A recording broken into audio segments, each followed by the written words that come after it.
Hello అండి, ఇవాళ మనం HMDA, DTCP and GP layout మధ్య డిఫరెన్స్ గురించి ఈ వీడియోలో డీటెయిల్గా తెలుసుకోబోతున్నాం. కాబట్టి వీడియోని ఎక్కడా స్కిప్ చేయకుండా లాస్ట్ వరకు చూడండి.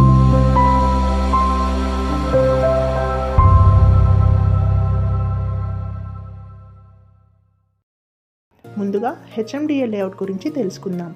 హెచ్ఎండిఏ అంటే హైదరాబాద్ మెట్రోపాలిటన్ డెవలప్మెంట్ అథారిటీ. ఈ లేఅవుట్లో 50 నుంచి 60% ల్యాండ్ మాత్రమే ప్లాట్ డెవలప్మెంట్ చేసుకోవడానికి ఉంటుంది. ఈ లేఅవుట్లో 30, 40, 60 ఫీట్ రోడ్స్ అనేవి వస్తాయి. If in case 2031 master plan ప్రకారం ఈ వెంచర్కి 100 ఫీట్ లేదా 150 రోడ్ యాక్సెస్ అనేది ఉంటే ఈ 100 ఫీట్ లేదా 150 రోడ్ అనేది కూడా మనమే డెవలప్మెంట్ చేసుకోవాల్సి ఉంటుంది. వెంచర్లోని 20% ల్యాండ్ అనేది రోడ్స్ కోసం డెవలప్మెంట్ చేస్తాం. రిమైనింగ్ 30% ల్యాండ్ అనేది ఎమ్యూనిటీస్ కోసం యూజ్ చేసుకుంటాం. ఎమ్యూనిటీస్ అంటే water tank, under ground drainage, under ground electricity, kids park, avenue plantation ఇవన్నీ ఎమ్యూనిటీస్కి వస్తాయండి. వెంచర్ వేసే ఎకర్స్ని బట్టి ఎమ్యూనిటీస్ కూడా పెరుగుతూ ఉంటాయి. ఈ లేఅవుట్లోని 15% ప్లాట్స్ అనేది హెచ్ఎండిఏ వాళ్ళకి మార్టిగేజ్ చేసుకోవాల్సి ఉంటుంది. వన్స్ మనం హెచ్ఎండిఏ అప్రూవల్ తీసుకున్న తర్వాత ఎలాంటి పరిస్థితిలోనైనా కానీ హెచ్ఎండిఏ అప్రూవల్ అనేది చేంజ్ చేసుకునే ఆప్షన్ ఉండదు.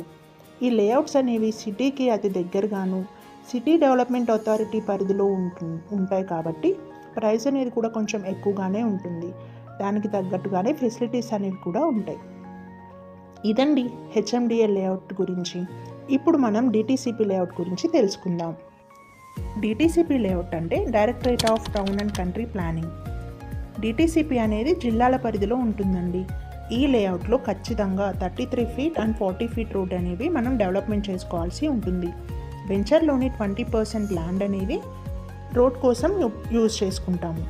10% ల్యాండ్ అనేది కిడ్స్ పార్క్ కోసం యూజ్ చేసుకుంటాం. వెంచర్లో 15% ల్యాండ్ అనేది ఎమ్యూనిటీస్ కోసం యూజ్ చేస్తాం. ఎమ్యూనిటీస్ అంటే water tank, under ground drainage, electricity, water pipe line, venue plantation ఇవన్నీ మనకి ఎమ్యూనిటీస్ కిందికి వస్తాయి. వెంచర్లోని 15% ప్లాట్స్ అనేవి డిటిసిపి వాళ్ళకి మార్టిగేజ్ చేసుకోవాల్సి ఉంటుందండి. సో వన్స్ మనం డిటిసిపి అండర్లో పర్మిషన్ తీసుకున్న తర్వాత ఎలాంటి పరిస్థితుల్లో అయినా కానీ డిటిసిపి పర్మిషన్ అనేది చేంజ్ చేసుకునే ఆప్షన్ ఉండదు. ఇది మనకి సిటీకి కొంచెం దూరంగాను జిల్లాల పరిధిలో ఉంటుంది కాబట్టి ప్రైస్ అనేది కూడా కొంచెం తక్కువగానే ఉంటుంది. ఇదండి డిటిసిపి లేఅవుట్ గురించి. ఇప్పుడు మనం జీపీ లేఅవుట్ గురించి తెలుసుకుందాం. జీపీ లేఅవుట్ అంటే గ్రామ పంచాయతీ లేఅవుట్. ఈ లేఅవుట్ అనేది మనకి విలేజ్ పరిధిలో ఉంటుంది. జీపీ లేఅవుట్లో కేవలం మీకు ప్లాటింగ్ వరకు మాత్రమే ఉంటుందండి. లైక్ డిటిసిపి, హెచ్ఎండిలో ఉన్న డెవలప్మెంట్స్ కానివ్వండి, ఎమ్యూనిటీస్ కానివ్వండి జీపీ లేఅవుట్లో కనపడవు. ఇఫ్ ఇన్ కేస్ మీరు జీపీ లేఅవుట్లో కన్స్ట్రక్షన్ చేయాలి అనుకున్నా కానీ ఎల్ఆర్ఎస్ లేదా నలా కన్వర్షన్కి అప్లై చేసుకోవాల్సి ఉంటుంది. అంటే కంపేర్ టు డిటిసిపి, హెచ్ఎండితో పోలిస్తే జీపీ లేఅవుట్లో ప్లాట్ తీసుకోవడం అనేది కొంచెం రిస్క్తో కూడిన పని. సో ఇవ్వండి హెచ్ఎండిఏ, డిటిసిపి అండ్ జీపీ లేఅవుట్ల మధ్య డిఫరెన్స్ అనేవి. ఇఫ్ ఇన్ కేస్ మీరు ప్లాట్ తీసుకోవాలి అనుకుంటే మీరు తీసుకోబోయే ప్లాట్ హెచ్ఎండిఏ పరిధిలో ఉందా, డిటిసిపి పరిధిలో ఉందో, జీపీ పరిధిలో ఉందో ఒక్కసారి చెక్ చేసుకోండి. ఆల్రెడీ ప్లాట్ పర్చేస్ చేసి ఉంటే అది హెచ్ఎండిఏనా, డిటిసిపినా లేదా జీపీ లేఅవుటో మీ ఎక్స్పీరియన్స్ని కామెంట్ రూపంలో మాతో షేర్ చేసుకోండి.